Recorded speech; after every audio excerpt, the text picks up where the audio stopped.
Ada seorang tua bijak didatangi oleh seorang pemuda yang sedang menghadapi banyak masalah dalam hidupnya. Tanpa membuang waktu, pemuda itu langsung menceritakan semua masalahnya, pergumulannya, kepedihan hatinya yang dia alami.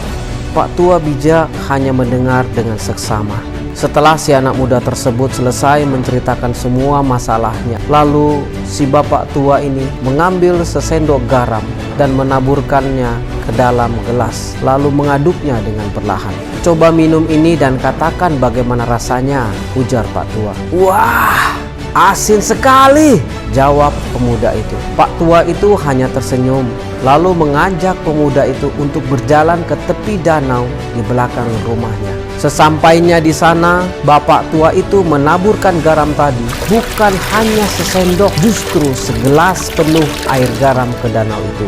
Lalu ia berkata, "Coba ambil air dari danau itu dan minumlah." Saat si pemuda merenguk air itu, Pak tua itu bertanya lagi, "Bagaimana rasanya?" Segar," saut si pemuda. "Apakah kamu merasakan asin di dalam air itu?" tanya Pak tua itu. "Wah, sedikit pun tidak," sahut pemuda itu. Pak tua itu tertawa sambil berkata, "Anak muda, dengarkan baik-baik. Garam itu anggaplah suatu masalah dalam hidup kita. Gelas dan danau sebagai wadah menggambarkan hati kita. Setiap masalah yang kita hadapi tergantung bagaimana hati kita sebagai wadah untuk dapat menerimanya. Jika hati kita sempit seperti garam yang dituangkan ke dalam gelas tadi, maka masalah itu sangatlah terasa. Tetapi jika kita meluaskan hati kita seperti garam yang dituangkan ke danau, maka sebesar apapun masalah yang kita hadapi dapat kita selesaikan dengan tenang.